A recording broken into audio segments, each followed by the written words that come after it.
La pluie a frappé les fenêtres du manoir comme si le ciel voulait entrer, des chutes épais descendent les vitraux dans des tons de bleu et de rouge sur les bancs en bois foncé.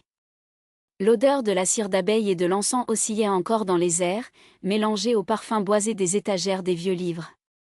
C'était là, dans la chapelle privée du manoir de Valtierra, autour de Santiago de Chili, que sœur Isabelle de la Cruz s'est réfugiée tous les après-midi, lorsque le poids du silence du couvent est devenu insupportable. Pas par manque de foi, Dieu savait qu'elle avait, mais parce que, à 20 ans, isolée entre les murs en pierre et les règles immuables, Isabelle avait commencé à soupçonner que sa vocation n'était pas aussi claire qu'elle l'avait imaginé. C'est dans l'un de ces après-midi qu'il a entendu le bruit des pas hésitants dans le couloir en marbre.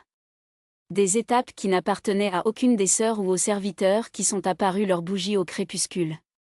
La porte en chêne broya légèrement, et une silhouette mince coupée contre la faible lumière, enveloppée dans un châle en cachemire noir qui glissa de ses épaules comme s'il avait été pressé.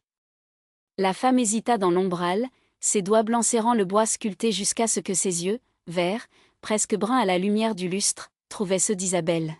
« Je demande pardon à l'intrusion, sœur, a-t-il dit, avec une voix qui était du miel et de la fumée en même temps. Je ne savais pas que cet endroit était occupé. Isabelle se leva lentement, les jupes de l'habitude se brouillent. Il y avait quelque chose dans ses yeux qui lui a fait oublier les mots répétés, les psaumes décorés. Quelque chose qui l'a laissé essouffler. Il n'y a pas d'intrusion là où il y a Dieu, a-t-il répondu, mais sa propre voix semblait étrange, comme s'il venait de loin. La chapelle et tout le monde. La femme a avancé un pas, et le châle a glissé un peu plus, révélant une robe de soie sombre qui brillait comme de l'eau sous la lune. C'était clairement un invité de la famille Valtier, pas un serviteur. Sa posture, la façon dont il a porté la tête malgré l'hésitation, a parlé d'une éducation raffinée. « Je m'appelle Léonore », a-t-il dit, tendant sa main comme s'il offrait quelque chose de plus qu'une salutation. « Léonore Delval. Je suis nièce loin des propriétaires de la maison. Je suis arrivée hier, venant de Valparaiso. » Isabelle a touché ses doigts pendant une seconde, et c'était comme si un courant électrique voyageait son bras. Il retira rapidement sa main, comme s'il brûlait. « Sœur Isabelle, murmura-t-il. Je suis le précepteur des enfants de la famille. Et aussi, hésité, je m'occupe aussi de la chapelle. » Léonore sourit, un geste lent qui alluma son visage pâle. « Donc, vous êtes celui qui fait ces fleurs en papier qui ornent les bancs, a-t-il observé, pointant vers les petites roses blanches éparpillées à travers l'autel. « J'ai vu hier soir, quand j'ai passé ici seule. Ils sont beaux. Presque réels. » Isabelle sentit son visage oublié. Personne n'avait jamais remarqué dans ce détail auparavant. Juste, un passe-temps, balbutia-t-il. Pour décorer l'espace. Ou pour le rendre moins seul, a ajouté Léonore, et ses yeux se sont installés dans Isabelle avec une intensité qui l'a ramenée. Parfois, la solitude est la pire entreprise. Silence. La pluie semblait s'être arrêtée soudainement, comme si le monde entier contenait son souffle. « Ne devriez-vous pas être avec les autres invités ?» demanda Isabelle, plus soudain qu'il ne le voulait. « Je pense qu'ils servent de thé dans le salon. » Léonore rit doucement, un son qui résonnait sur les murs comme de la musique interdite. « J'ai préféré venir ici. J'ai toujours préféré des endroits où les gens ne mentent pas autant. » Isabelle ne savait pas à quoi répondre. Parce que c'était vrai, là, parmi les murs qui avaient entendu tant de secrets, personne ne portait de masque. Pas même elle, qui avait passé des années à se cacher derrière une habitude. « Vous êtes très simple, a-t-il finalement dit. Et vous êtes très attentif, dit Léonore, approchant de l'autel. Ses doigts brossaient le bord d'un livre de prière ouvert, comme s'il voulait jouer quelque chose de sacré. Ou m'as-tu remarqué que parce que tu préfères aussi la vérité ? Isabelle sentit son cœur battre si fort qu'elle craignait que Léonore entende. Je ne sais pas de quoi vous parlez. Bien sûr, tu sais, murmura Léonore, se tournant pour lui faire face. Tout comme je sais que tu n'es pas content ici. Cela regarde les barreaux de cette fenêtre comme s'ils étaient les barreaux d'une prison. C'est un blasphème, a protesté Isabelle, mais sa voix manquait de conviction. Ou juste l'humanité, Léonore avance, et maintenant ils étaient si proches qu'Isabelle pouvait voir les taches d'or dans ses yeux, la façon dont ils iOS serait légèrement cherché à respirer. Mais j'ai-moi une chose, sœur Isabelle, avez-vous embrassé quelqu'un? La question était comme un coup de poing dans l'estomac. Isabelle se retire, son dos frappant le banc en bois. Ce n'est pas votre compte. Non, acquiesça Léonore, sans bouger. Mais j'aimerais que ce soit. L'air entre eux était dense, chargé de quelque chose qu'Isabelle n'avait aucun nom à définir. Désir? Peur? Un mélange dangereux des deux? Tu devrais y aller, murmura-t-il, mais ne faisait aucune mention de s'éloigner. Léonore sourit à nouveau, cette fois avec une tristesse qui a brisé le cœur d'Isabelle. Je sais, a-t-il dit, caressant ses doigts la couverture du livre de prière.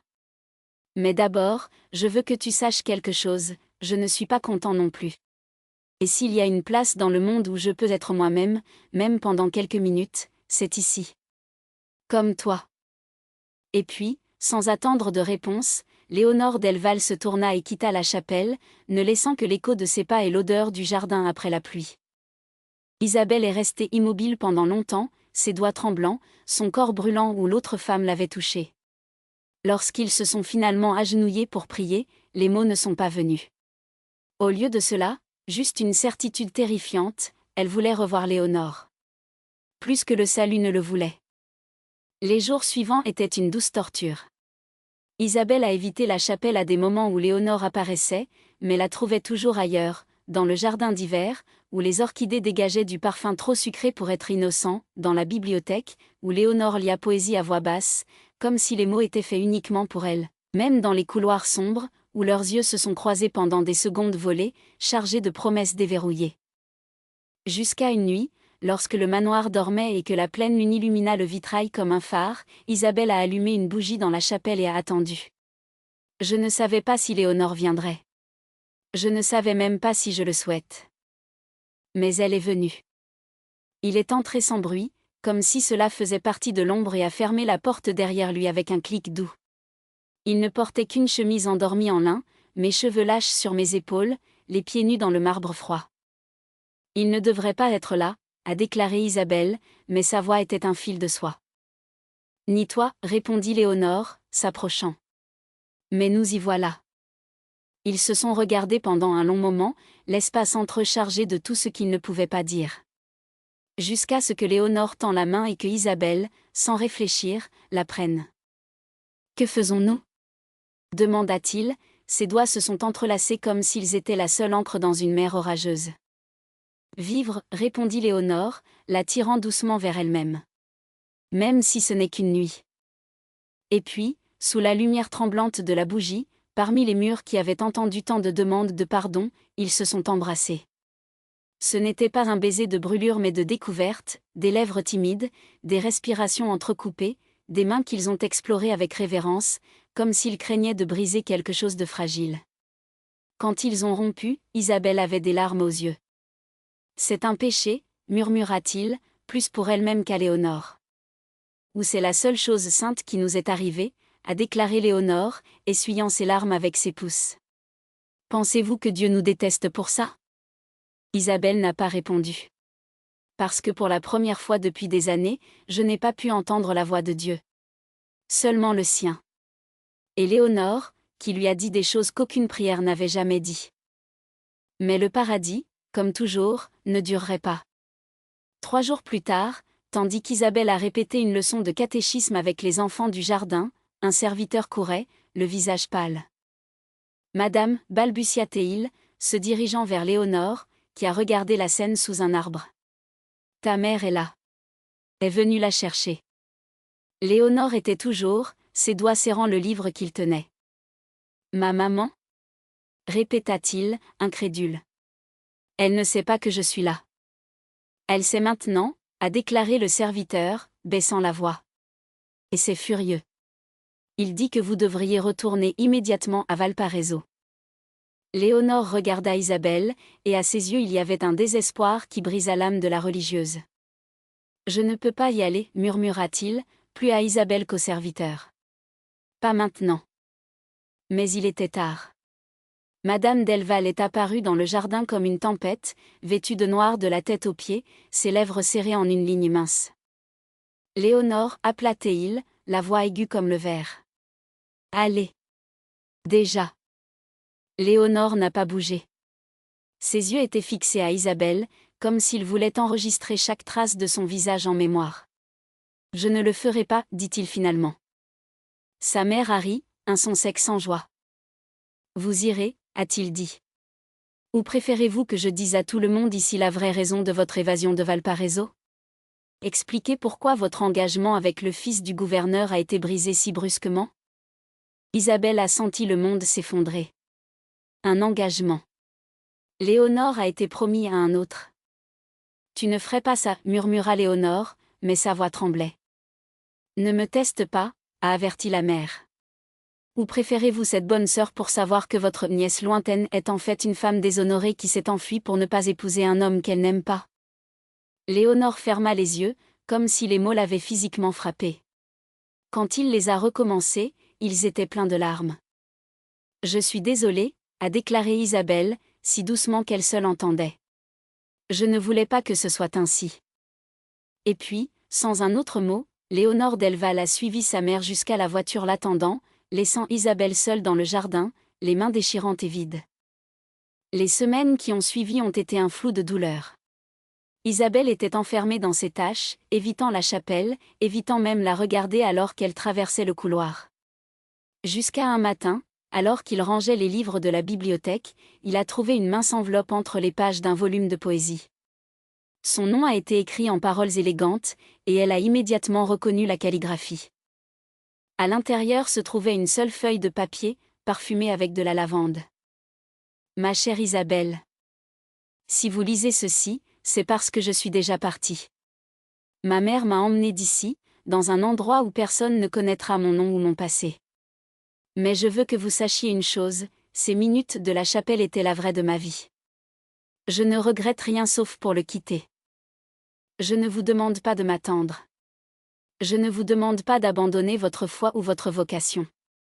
Je demande qu'en priant, rappelez-vous qu'il existe d'autres types d'amour au-delà de ceux que les livres sacrés décrivent.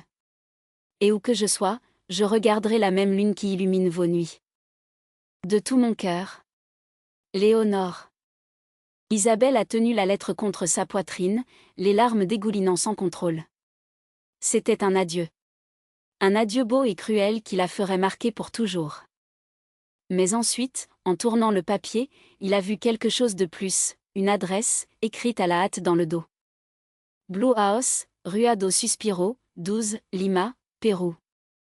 Et ci-dessous, en petites lettres, si un jour vous voulez me trouver, je serai là. Toujours.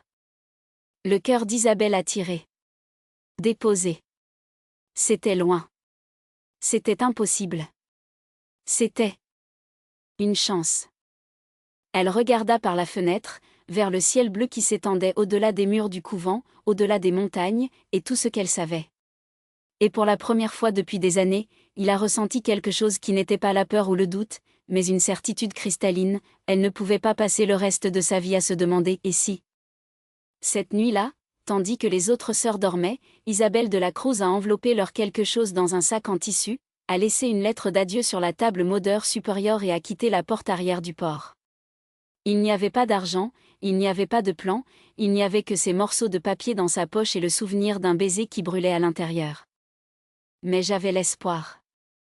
Et pour la première fois, c'était suffisant. 2 mois plus tard, une femme avec une robe simple et des cheveux courts, coupés seule avec des ciseaux empruntés, est descendue d'un navire à Callao, le port de Lima, les yeux brûlants d'épuisement et son cœur battant si fort qu'elle semblait vouloir sortir de sa poitrine. Les rues étaient un chaos de couleurs et de sons, l'air chaud et humide, si différent du froid séché de Santiago. Mais elle s'en fichait. Parce que là, quelque part dans ce labyrinthe de maisons blanches et de tuiles, était Léonore. La rue des Soupirs n'était pas difficile à trouver. C'était une rue étroite, flanquée de maisons en adobe peintes dans des tons pastels, avec des balcons pleins de fleurs et de rideaux qui flottaient dans le vent. La maison bleue était à la fin, presque cachée derrière un jardin sauvage, où des buganvilles violettes baisent les murs comme s'ils voulaient les gonfler. Isabelle s'arrêta devant la porte en fer, les mains en sueur, l'estomac enveloppé. Et si Léonore n'était plus là? Et si j'avais abandonné? Et si La porte s'ouvrit avant qu'elle ne puisse frapper. Léonore était là, plus mince, le visage le plus marqué, mais avec les mêmes yeux verts qui avaient volé le souffle d'Isabelle des mois auparavant. Il portait une simple robe en coton, des mains tachées de peinture, comme s'il l'avait fait. Peinture d'état.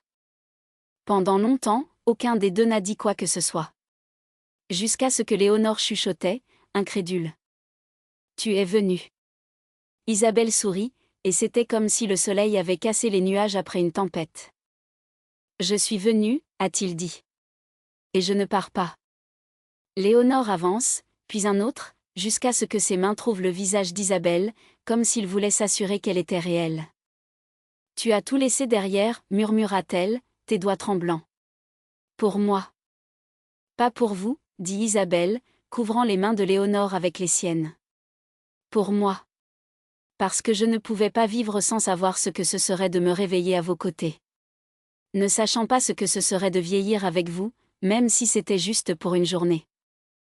Léonore l'a tiré, fermant la porte avec son pied, puis, au milieu de la pièce pleine de peintures et de livres empilés, ils se sont à nouveau embrassés.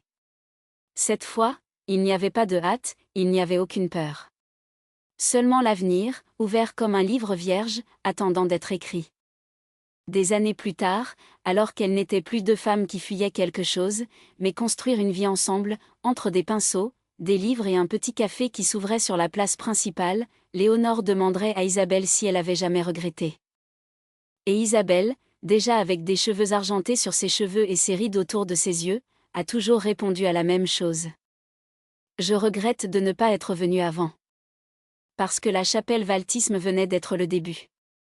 Le vrai miracle était dans tout ce qui est venu plus tard.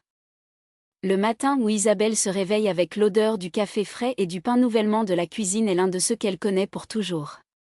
La lumière du soleil filtre les rideaux en lin, dessinant des rayures en or sur les draps désordonnés, et elle sourit même les yeux. Pas besoin de regarder de côté pour savoir que Léonore s'est déjà levée, l'espace vide à côté d'elle garde toujours la chaleur de son corps, et le son des couverts battant doucement contre la porcelaine confirme qu'elle prépare le petit déjeuner, comme elle le fait depuis plus de 20 ans.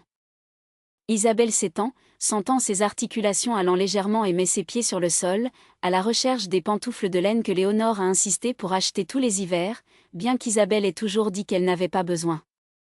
Vous avez des pieds froids comme ceux d'une religieuse qui a passé sa vie dans l'enceinte, Gio blague, et Isabelle, même en riant, ne pourrait jamais admettre à haute voix qu'il aimait ce petit geste, ce soin qui a transformé les jours gris en quelque chose de plus doux.